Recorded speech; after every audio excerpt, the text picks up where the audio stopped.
Live from the Export Beer Garden Studios, you're listening to the BYC. In this episode, we have a special treat with our own Dylan Cleaver getting up close and personal with that stallion of a man, Matt Henry. We'll also take a deep dive into the Black Caps tour to England with the English, no doubt, cock-a-hoop and with a full head of steam. And Daniel Vittori's coaching stocks continuing to rise as he's named head coach of the Sunrisers Hyderabad in the IPL. And fellas, I missed last week's podcast because I was filming, which I was gutted about, the end and conclusion of the Ashes series.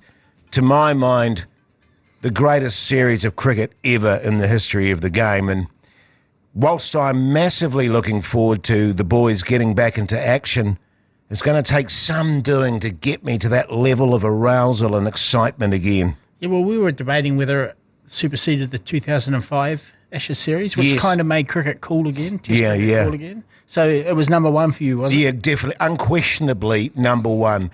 Every single day, every single session, magnificent. And I don't know how, just very briefly before we dive into it, fellas, I don't know how your depression levels are after this. I went through a real lull once that cricket was over. It was like, what's the purpose of my life now? What is there to do with my life? You haven't found the same meaning from the FIFA Women's World Cup? Oh, yeah, to a certain extent, but just not quite the same. Huge fan of Colombia, aren't you, Jason? Yeah. Totally. Well, let's dig into it, boys.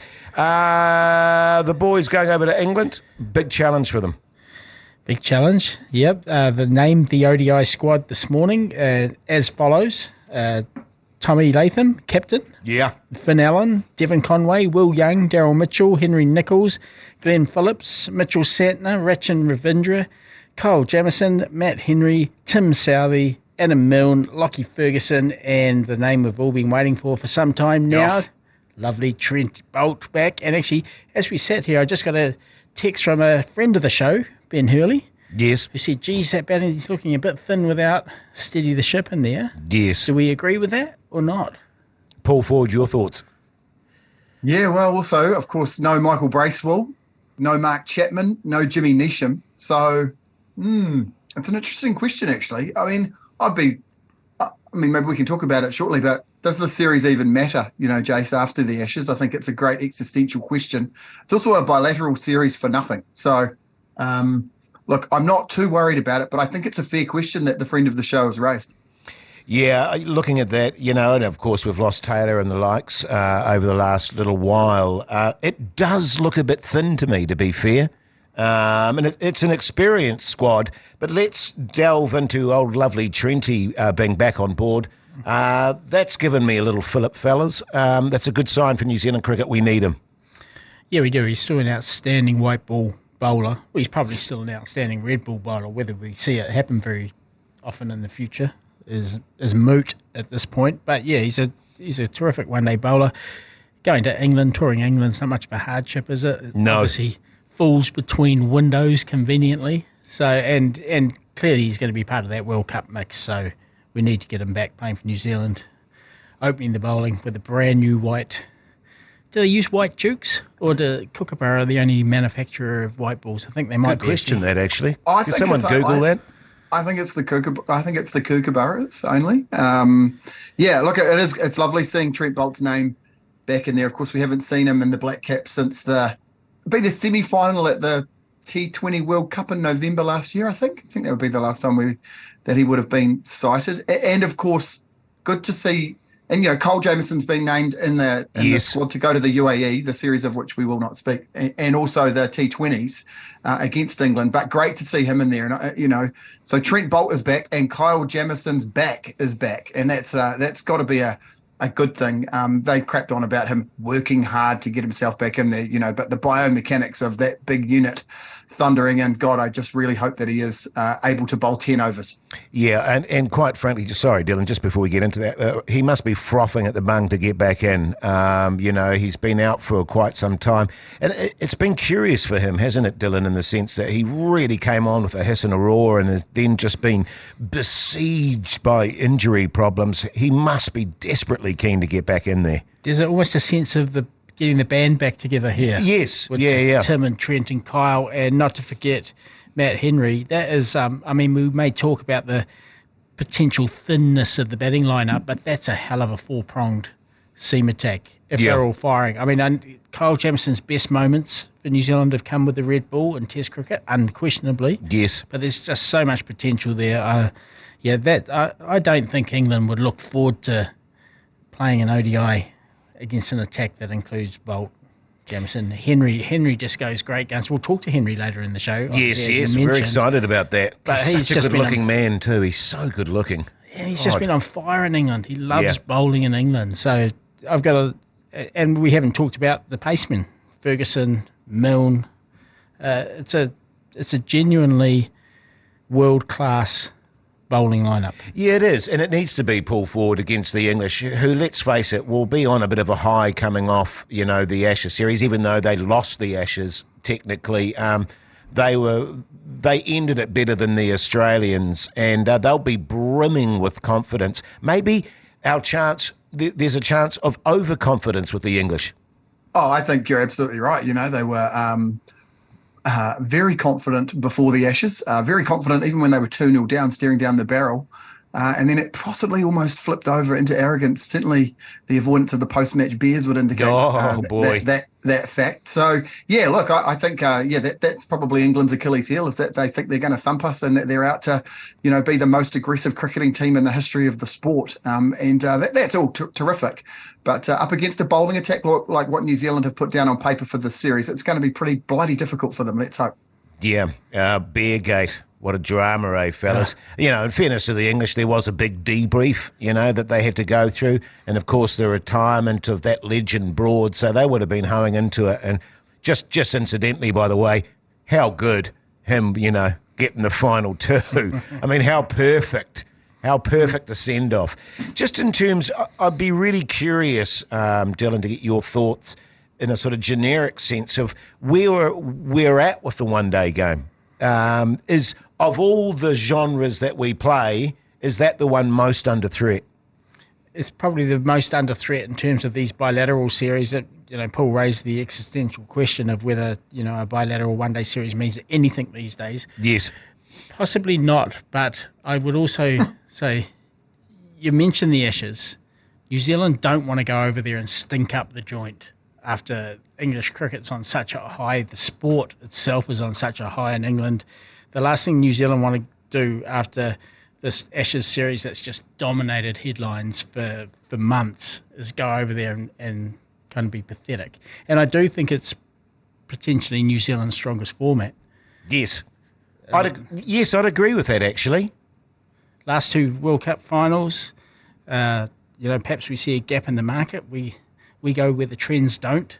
If the trend goes towards Test cricket and T20, then we're going to command that ODI space for ourselves. The sort of the one area that no one cares about. Yes, the niche that no one's looking at. And obviously bloody great to be playing at the Oval and Lords and two of the great grounds. And that's reason enough to probably be excited about the tour. But yeah, look, I think that there is this question about the ongoing relevance of one days. The one time that it is relevant, I think, though, is now leading into a World Cup. Getting our heads back in the game around that format.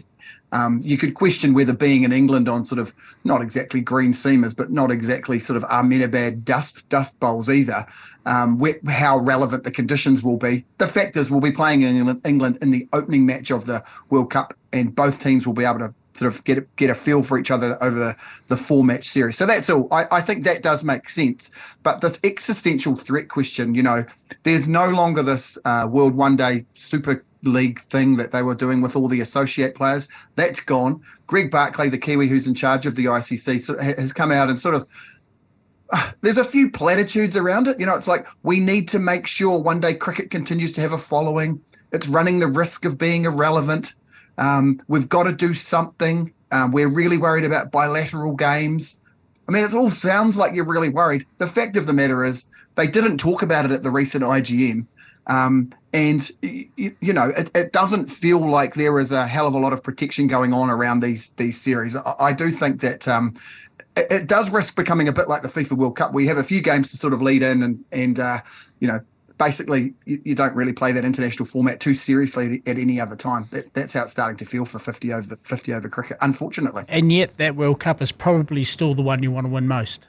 I mean, maybe the World Test Championship will get to that point, but it's hard to see.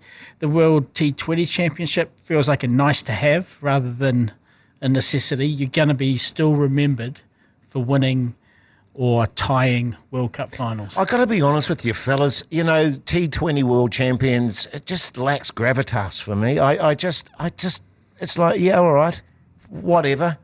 I don't go, yeah, man. But actually, Dylan, you make a really good point there, because I'd rather be, you know, the ODI champions than the T20 champions, for example. We were talking about looking at the batting lineup here, feeling a bit weak. Let's talk about Phineas Slogg's recent performances. Your thoughts? Yeah, look, different format, obviously T20, but he has hardly lit up the franchises that he's been part of recently. He was with I think it was the San Francisco Unicorns. Have I got that right? Are you joking, Dylan? Was it Unicorns? Are they called Unicorns?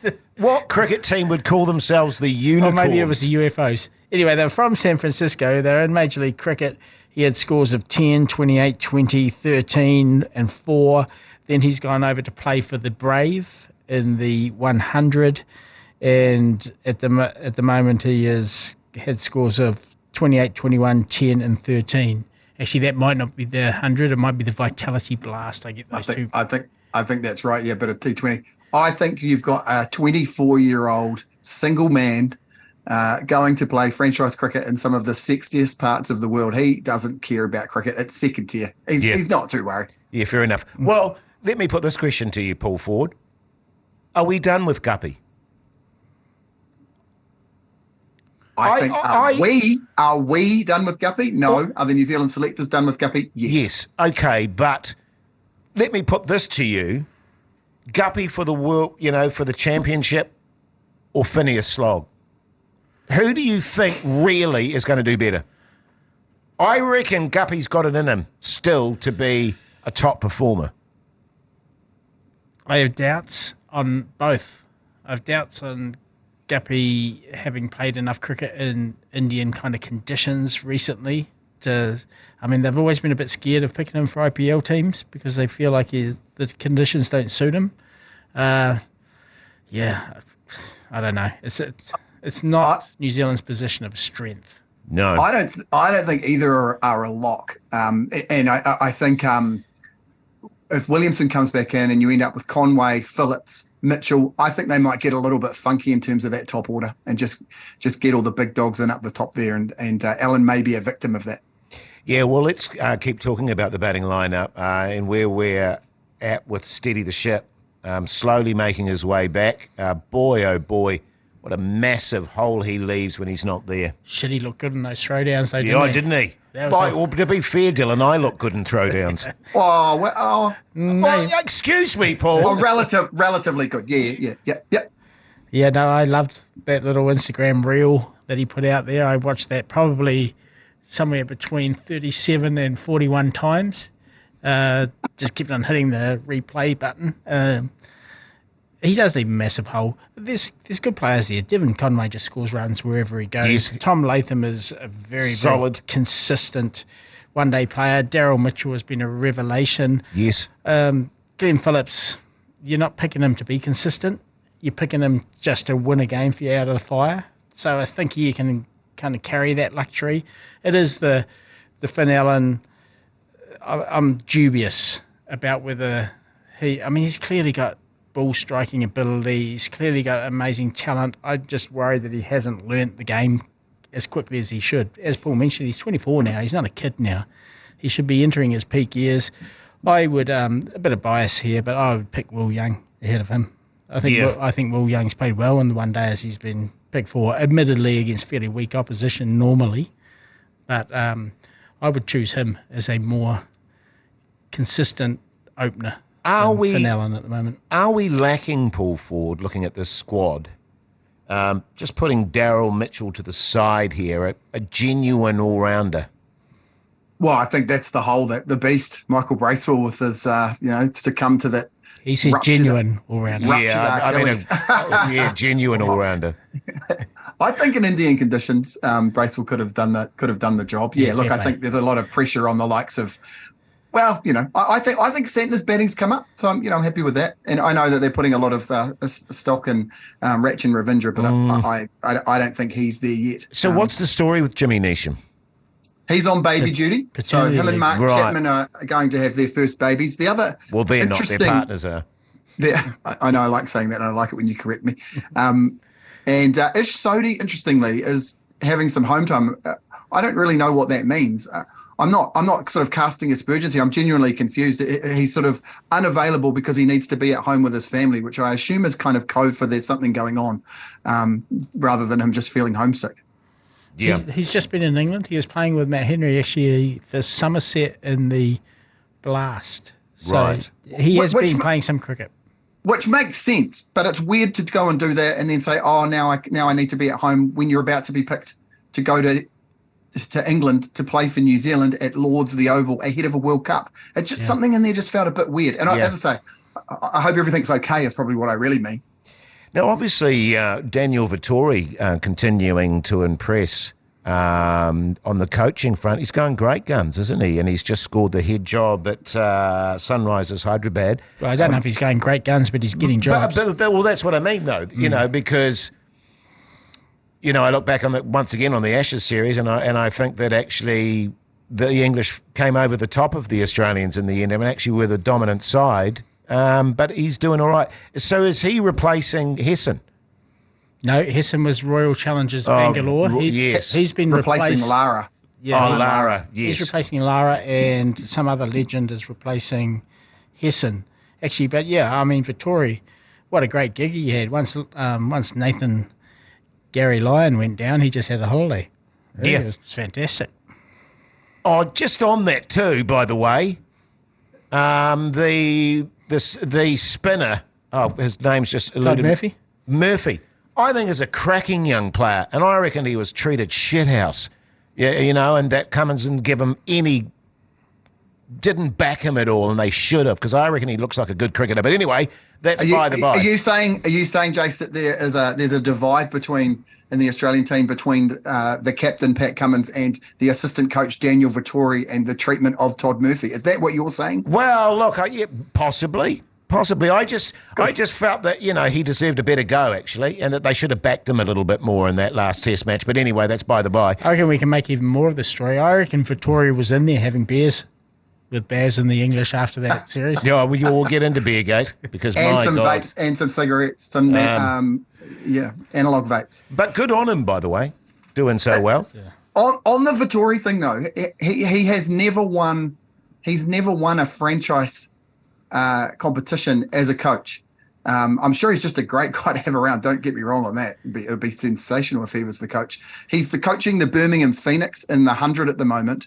They came 4th out of 8 last year. They're stone cold motherless last so far this year, but 3 games, 1 win, 2 rainouts. So you can't really judge him on that form. But yeah, he's a busy bugger, because he's got the spin bowling stuff and assistant coach, as I say, for Australia. He's also, isn't he still consulting for spin bowler for the Bangladesh team? Maybe that's been put on the back burner with the Aussie role. Yeah, and now off to the IPL. So on the whole Dan Vettori sort of coaching front, he's kind of gone under the radar, really. He's just, you know what I mean? It's like you were saying, Dylan, he's not necessarily going great guns, but he's getting the jobs, he's getting the work. So he's obviously brings something to the equation that teams like. He may have been Bangalore as well before Hesson. Yep. Yeah. He was that, and they were the runners up in 2016, and he was the coach then. How much do you reckon he earns ballpark? What is for the IPL? They reckon about 750,000. You're joking? Wow. Seriously, for one season? Holy crap! Yeah. I want to get into coaching. What are we? You've undersold yourself at these interviews, haven't you? Yeah, totally, man. When you're putting out 120,000, not a penny less. Yeah. 80,000. I love that you thought that the route to wealth and riches in cricket was through umpiring, Jason. It's been proven to be actual cricketing ability. I tell you what, the top tier umpires on pretty good coin, man. They do very well for themselves. What's Gaffney getting? Oh, I don't know now. Back in my day, it was like being on the elite panel was sort of 125 US a year retainer plus 9 sort of each test match, and you got paid whatever that was per game. Speaking of the World Cup, the Australians, what the Marnus dropped. What's going on there, Dylan Cleaver? I don't know what's going on, but I'm not disappointed. No. I mean, great, but I mean, what's going on? He's not an amazing one-day player, though, is he? I always feel like when he gets runs, Australia don't get a whole heap of runs themselves. Like, he seems to suck up quite a few balls for... Oh, would you have him in our squad? No. Shit, no. Nah. No dickheads policy. Oh! Brutal. Yeah, I think his recent form's been pretty poor in one-day cricket. I think I saw averaging below 25, strike rate of below 70. They've got an embarrassment of riches over there. That said, I think he's played 30 of Australia's 38 matches since he debuted in 2020. So, he's been a pretty much an automatic selection in that team for the past 3 years. Yeah. Can I just say, I do not know the guy. And I actually read a story on Cricket Monthly about him when he was an attacker and when he first played overseas cricket in England and league cricket. Apparently he's a great fella. Apparently we've misjudged him. Yeah, whatever. As a character. Well, he's still annoying on the field. He also did something cool in 2010. He was a young fella. He must have been really young. And the usual guy that did hotspot was away. So they phoned around, and Marnus, of course, being a massive cricket nerd, was like, yeah, that sounds good. So went along. Did the hotspot in the caravan for the day. It was the Gabba 2010. Peter Siddle got a hat trick, and he got paid $90 Australian. So there you go. What a great mate. Jeez, I wish he was in that ODI squad for the World Cup. Sounds like a great fella. Yeah. I was just going to say, the thing about that as well is because he hasn't been selected in their one-day squad, he's also not been selected in a T20 squad that's going to South Africa. So he's got the ignominy of playing for Australia A versus New Zealand A at Harrop Park in South Mackay in September. So good. South Mackay, where is that? Just near the Great Barrier Reef. Just south of Mackay, I'm guessing. Waiting! Now listen, fellas, Beergate festers. Speaking on the Willow Talk podcast, Travis Head confirmed England had not purposely avoided the post-Ashes drinks, but their speeches ran significantly longer than they were told they would. He also said the two parties meeting up at a London nightclub wasn't by design either. In terms of it, it's been played up a little bit, Head said. Post-match, I think we hung around for a little bit. They had a couple of retirements and I think a few staff that was going. We sort of knocked a couple of times and got told 2 minutes, which turned into an hour, and the boys got a bit fed up. But yeah, a few of the boys met up with them afterwards, and I've been in contact with a couple of the guys that I was close with about the differences in the timings. A bit disappointing, but I don't think it was by design, Dylan Cleaver. No, they ended up having a few vodka Red Bulls, I think he said, and then getting on the flight. What a terrible combo. Yeah. And look, the Australian websites in particular are just milking the clicks on this particular issue. I think the headline on this story was Travis Head admits boys were fed up, which makes you think, or comes clean about guys being fed up. And so it makes you think, so there really was friction there. This was a real punchy incident. But it's just... I love it. Yeah. And he must know. I mean, he does seem like quite a straight-up bloke. He probably was just answering the question, but 1 milligram of media training would suggest that if you go on a podcast and talk about this incident, it's going to create a headline, and he couldn't resist. So yeah. I think there's some they're annoyed about this to this day, as are we.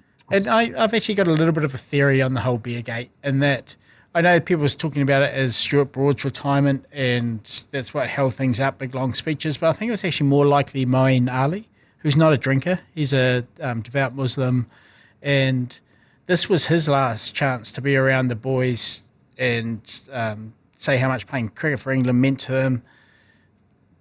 He's not going to want to do that in a pub.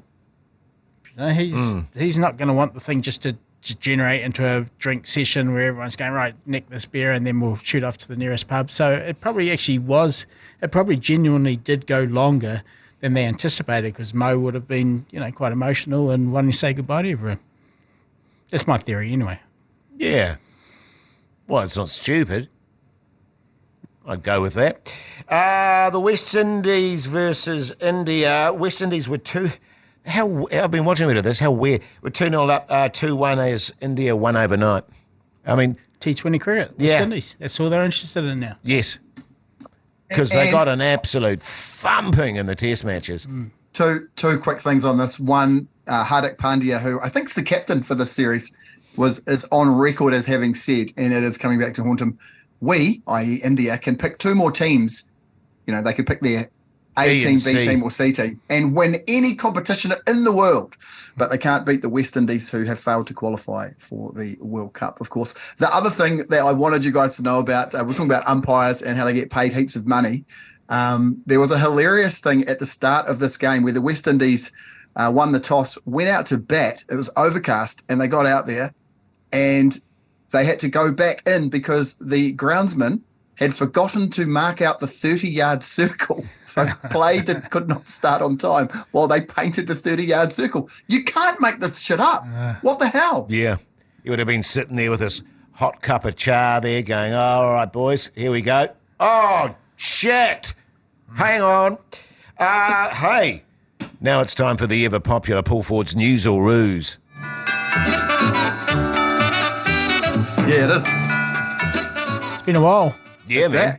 It's back. Yeah. News of Ruse, of course, is just a reminder to our listeners. As a challenge trophy, Jason Dillon compete to win the ugliest trophy in cricket, the Oi Hoy Trophy, with the aim of getting it onto their respective mantelpiece in either the North Shore or West Auckland, or does it stay on mine because they failed to achieve their task? Does it stay on mine here in Karori? Anyway, 3 bits of news. There's something wrong with one of them.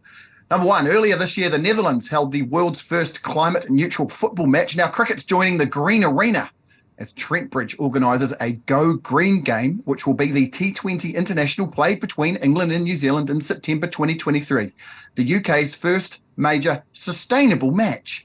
Over the past 12 months, Trent Bridge has already taken substantial steps towards environmental stewardship, reducing waste, switching to LED lights, saving over 500,000 plastic cups from waste, using 80% locally sourced produce in its kitchen, community-owned organic farms, and then using solar power sourced locally for all activities related to the match. Number two, Scotland cricketer Alex Steele, who made his first-class debut in 1967, was recently seen behind the stumps with an oxygen cylinder on his back at club level. And in an Instagram video, Steele is seen wicket-keeping for the Forfarshire Cricket Club, and the caption reads, "Some stop cricket because they get old. Legends stop getting old when they play cricket." That's 83-year-old Alex Steele behind the stumps with an oxygen cylinder on his back. We think these oxygen cylinders aren't the real oxygen. Cricket is the real oxygen for him. Massive respect to Steele, who was diagnosed with idiopathic pulmonary fibrosis, and people suffering from that are advised to eat well, stay active, and use oxygen therapy. And number three, a Sri Lankan cricket match brought more literal meaning to the term a snake in the grass this week when the Lanka Premier League T20 match between Gaul, featuring Black Caps wicketkeeper Tim Seifert, and Dambulla had to be stopped when players noticed an unexpected extra had slithered onto the field. Play came to a pause when one of the Titans bowlers gestured to the umpire there was a snake in the field. Good news, it was a common rat snake, a non-venomous species. I watched the video of this. The snake was as long as a human. Like, it wasn't just some sort of, salamander type scenario. It was quite a massive snake. And so we will talk a bit more about snake activities at some point. But I did just want to mention one incident before you guys guess, so get your guesses together. A very famous incident happened in 1998-99 when political extremists threatened to release snakes if Delhi hosted a test match between India and Pakistan. The local administrators responded by getting all of the nation's greatest snake charmers and putting them in the stands. And I have not made that bit up, I swear to God. Can you just clarify? Did you say what kind of snake it was? Yes, I can tell you what kind of snake it was, Jace. It is called a rat snake, non-venomous. Okay, you're away, Jason. As I still hold the trophy. Yeah. I believe it wasn't a rat snake. I believe it was another type of snake that was venomous. I know. I've seen that clip. It was definitely a rat snake. Oh. Were you some sort of professional on snakes? I could identify it straight away. I said, that's a rat snake. Dylan Attenborough. Dylan Attenborough, they call him. Yeah. Whatever. I believe it's story number 1. I'm not quite sure why, but I did laugh when you said solar power sourced globally when it's obviously sourced from the sun. But I'm going to go number 1, and if I had to pick a reason, I would say it's Old Trafford, not Trent Bridge. Yeah, that's pretty good, actually, DC. I'm impressed with that because it was actually Edgbaston that is doing this Go Green event. That is a spectacular effort, not Trent Bridge, not the dirty people of Nottinghamshire who will be running a fully diesel event when New Zealand are there. But no, that's right. The mantelpiece in the North Shore has that trophy up on it for another week. Whatever. Michelle will be pleased. She loves it. Does she? Yeah. Right. Hey, it's time for Paul Ford's Violence Corner. Paul Ford's Cricket Violence Corner. A group of 4 teenagers allegedly assaulted a 15-year-old boy with cricket stumps following a spat with him over playing the sport, injuring him badly, police said on Friday. The incident happened in Ludhiana, the most populous and largest city in the Indian state of Punjab. The complaint was filed by the father of the volleyball-playing victim who said his son had returned home badly injured from volleyball practice. His son had had a spat with a group of teenagers who were playing cricket on the volleyball court. Good on them. When he was returning home, the accused assaulted him with cricket stumps and injured him. It is now 17 days since the incident, and the 4 accused teenagers have not yet been arrested for charges including voluntarily causing hurt by dangerous weapons, voluntarily causing grievous hurt, wrongful restraint, and criminal intimidation. The search continues. Good Lord. Now, sorry, fellas, just to clarify, so we're going to go to the interview here before the correspondence or after the correspondence? Okay, yeah. It's quick, the correspondence.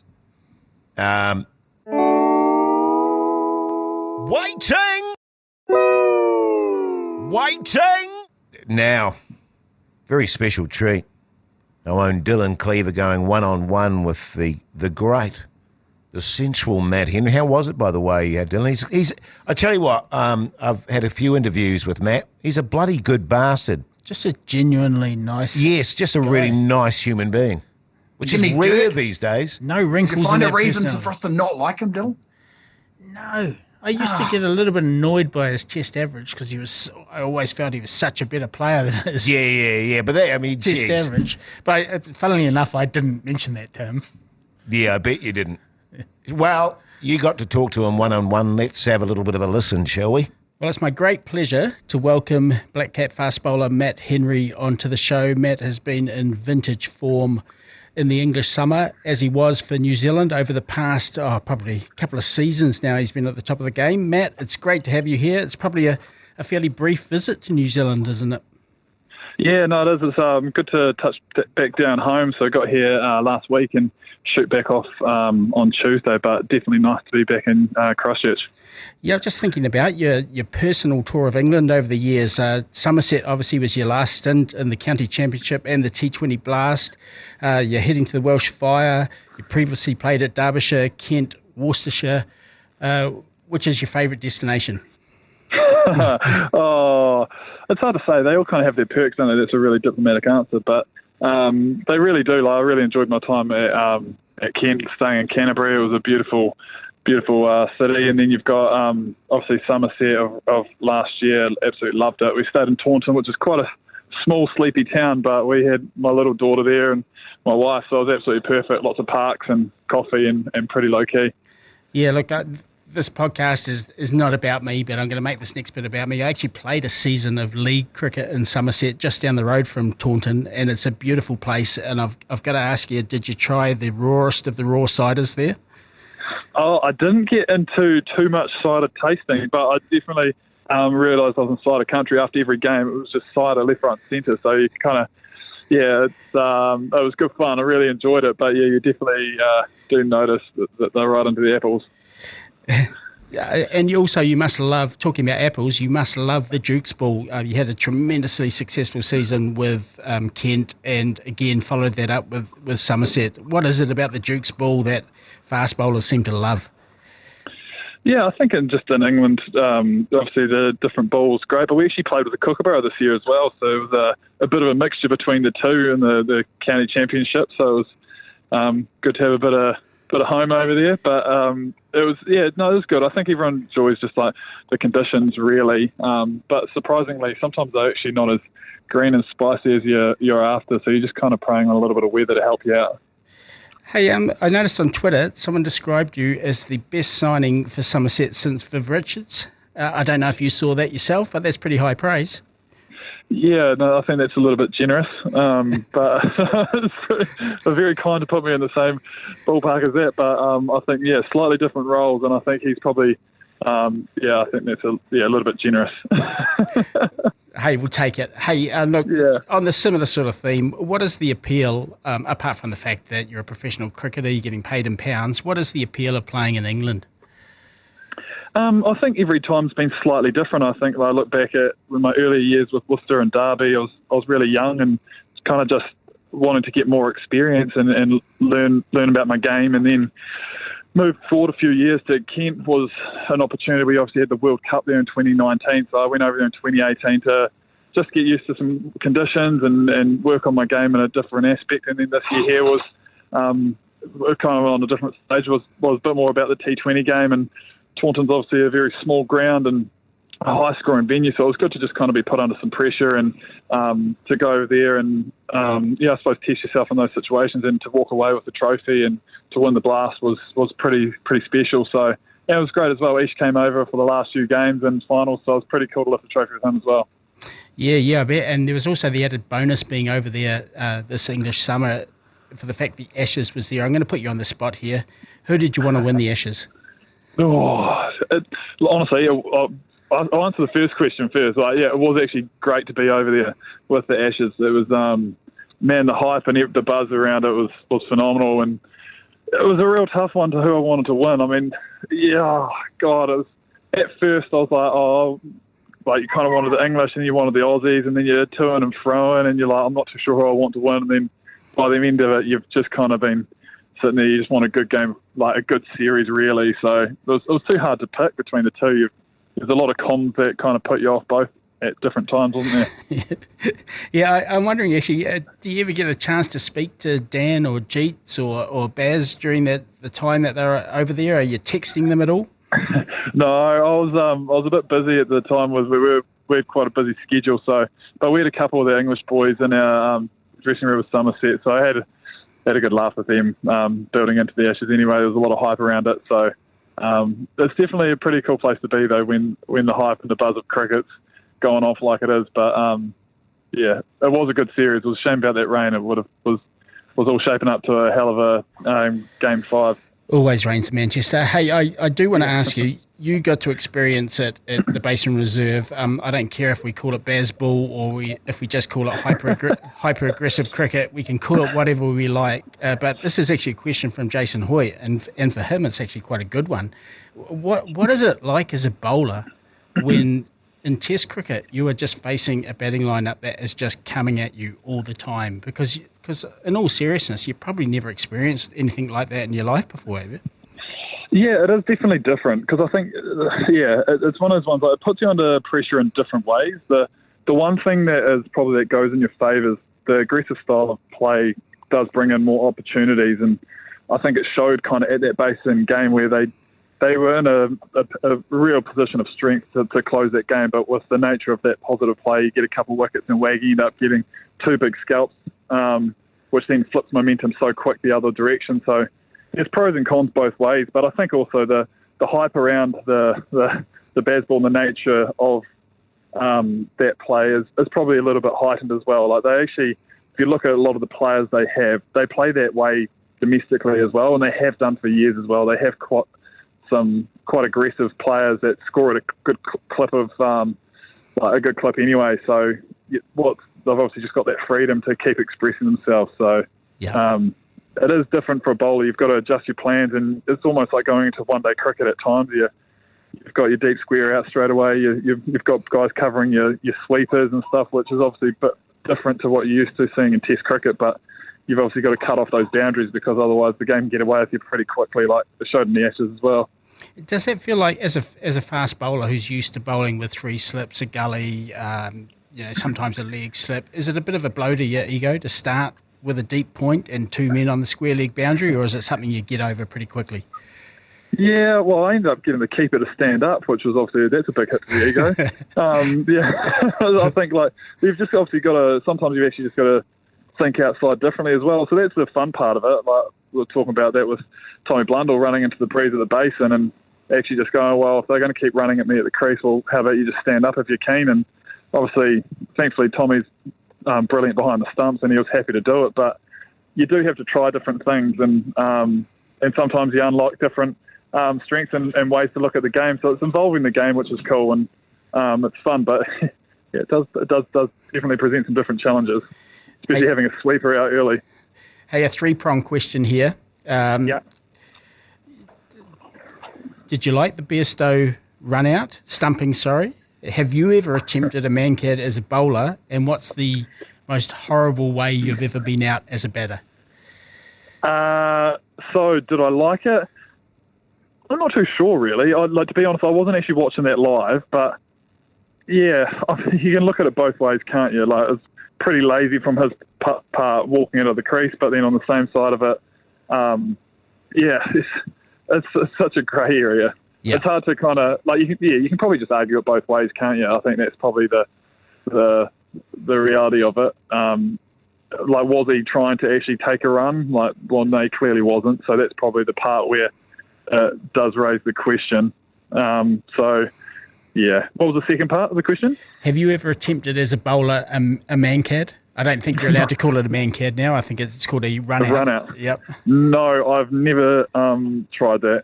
Hopefully in my career I'll never have to, but yeah. You're not ruling it out, though?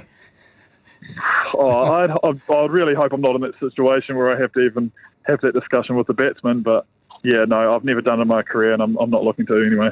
Good answer. And the third part was, what's the niggliest way you've ever been out as a batter? Oh, I've been out quite a few funny ways, to be honest. Like, that's the beauty about being a tail ender. What's the the niggliest way? I think obviously getting run out at the non-strikers when the ball gets whacked back. Yeah. That's always a bit disheartening, but it also depends on who's bowling at the other end. But yeah, I think as a tail ender, you always seem to get yourself in some funny situations. It's also not nice when you're running the last ball and you're always running yourself out because you're trying to get an extra run for the team. That's always a fun one. Diving, getting covered in dirt, grazing your elbows, knowing that you're never going to make it in the first place. You do get a pat on the back when you get back, though, don't you? Yeah, it feels good. It's the right thing to do, but yeah, it's still diving on the wicket's never fun. It's so hard. It's like diving on concrete. Actually, I'm just trying to think. Were you run out, which meant that Wags had to come out with a torn hamstring in Christchurch last year, or was that Tim? Yeah, I think I was run out, actually. Yeah, I shouldn't be reminding you about it, should I? Hey, just a couple of quick thoughts on Stuart Broad's career. Obviously an amazing servant to the game. People were probably, like me, wondering if it was Jimmy Anderson that was going to pull stumps, not Broad. A couple of quick thoughts on his career. And actually, have you ever been to his pub, the Tap and Run? I've never been to the Tap and Run, no, but on Stuart's career, unbelievable. I think from a fast bowler growing up watching him play, and he's still playing, to be able to play against him, have him run around the wicket bouncy all the time is always fun. But I think that his skill level he's shown, and anyone that has longevity in the game like that just shows the way that they can adapt. You've got to keep obviously coming in and learning different skills. And I think the way that I suppose they've dealt with they've kind of changed the landscape, dealt with a lot of pressure from external noise about being too old to bowl, and they've kind of changed that landscape. They've shown that they can still bowl at good pace, compete at the highest level, regardless of being in your 30s. And I think just his skill level is just it's probably a testament of how successful his career's been, and that longevity to look after yourself. And yeah, can't really speak highly enough. I think he's been brilliant, and the way he kind of competes as well. Obviously, he's all about the theatre, the emotion, and he's probably one of the best bowlers you'll see when he's got his tail up. When he's got his tail up and he rides the wave of the English crowd and stuff, you see some of the most incredible spells. I mean, even overseas, that pink ball game when he came in and had that amazing spell against us, probably just shows his calibre, really. Hey, it must have been cool to have Annabelle, I think it is, and Holly with you over in England. Obviously, Annabelle's probably a bit young to appreciate the experience, but how much nicer is it to have your loved ones, your family around you when you're a professional player? Oh, amazing, mate. I think that was probably, when you're talking about draw cards of going to England, that was a massive one for me. You're actually based in one space for 3 months. And, I mean, even at home, you don't have that amount of time at home. So to be able to go over for 3 months with the family and play cricket first and foremost, but having them there is amazing. And obviously being a first-time father, little wee Annabelle, she's a wee jet. She's awesome, and it was really nice. And Somerset were amazing. They obviously just opened up with open arms and inviting Holly and Annabelle into the Somerset family, and they were on the team bus, and they had no issues with that. And she got to know all the players, and they loved having her around as well, which was cool. And she probably won't remember it. She's only 6 months old, but we definitely have some really fond memories, and we loved our time away. Great stuff. Hey, just one question before I get into some very quick fire things to fire at you. We all remember at the Basin Reserve, you looked like you were down and out. What happened there? Like what did the physio do that turned it around from seriously looking like you were going to be invalided out for some time to being able to compete later on in that game? Honestly, it was a really weird scenario because my back was absolutely fine. I probably put it down to, I had the birth of Annabelle the week prior, and I was sleeping on one of those bloody lazy boy chairs on weird angles for about a week and a bit in hospital. So I'll put it back to that. But I just had a random back spasm, which I've never had before. I literally just turned around, and then I kind of just kept slowly falling to the ground and just kept pinching and grabbing. And I thought the same as you. I was like, oh no, we're in trouble here. But no, he just did some needle work.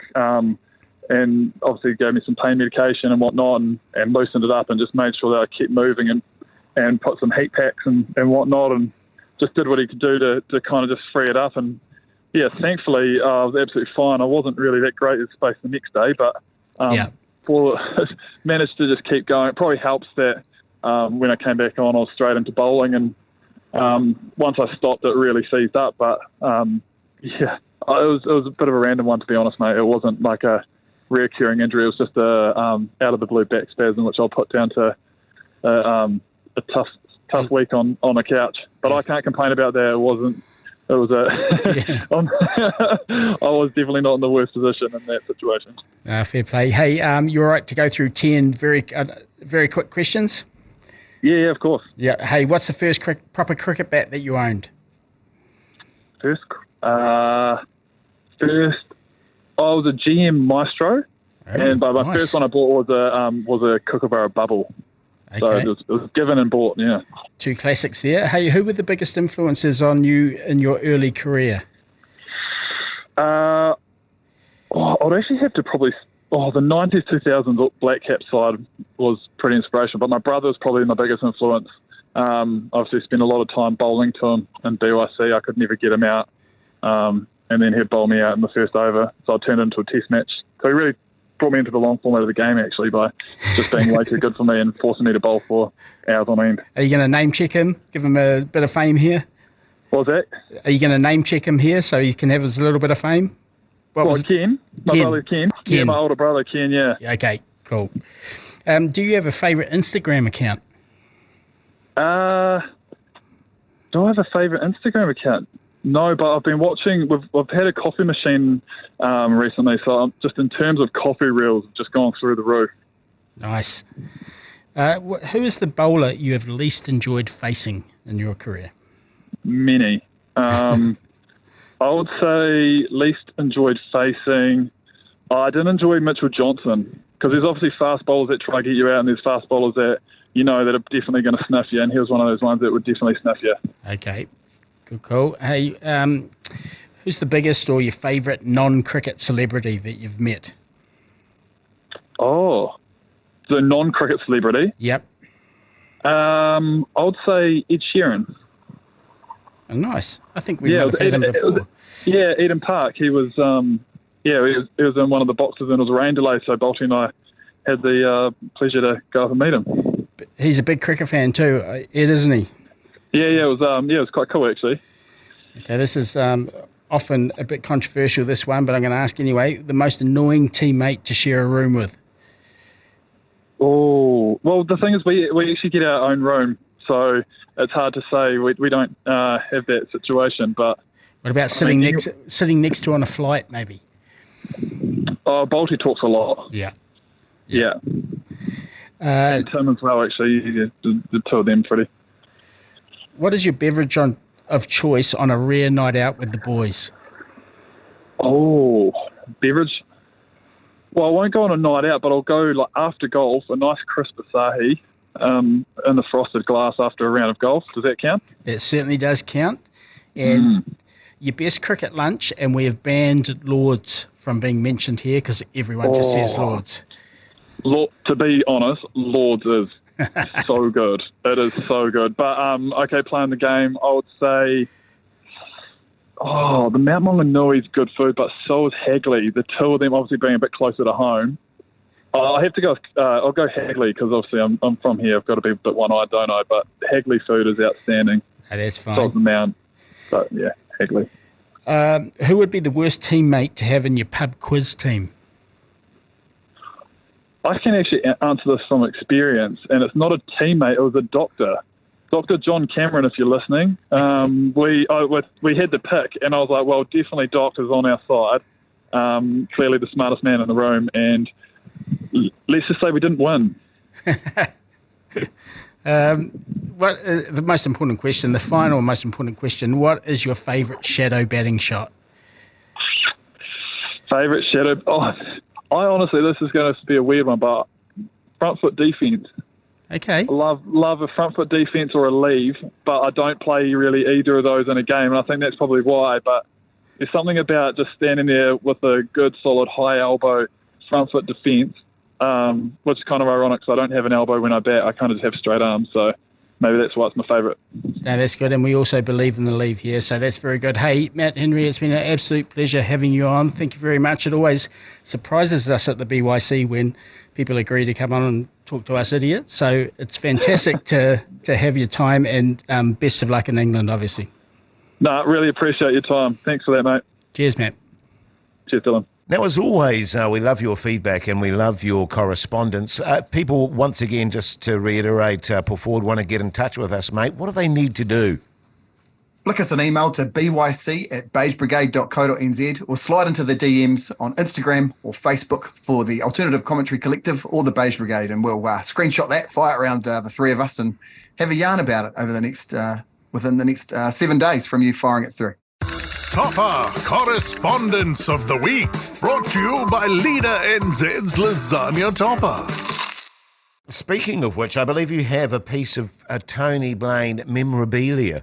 Yeah, well, you notice I didn't give out my street address, but I did go out to my mailbox here in Karori the other day, and I had a lovely little parcel here from a guy called Scotty Anderson, who these days resides in Canada, but was a born and bred Hawke's Bay boy, and then a powerful top order for batsman for Victoria University and lower level, maybe premier level club cricket here in Wellington. Anyway, he was going through his dad's things and he found a few trinkets, and he very kindly sent them my way in a post bag. And I know this is an audio podcast, but one of the things is a tie from the one and only Tony Blaine's testimonial cricket match.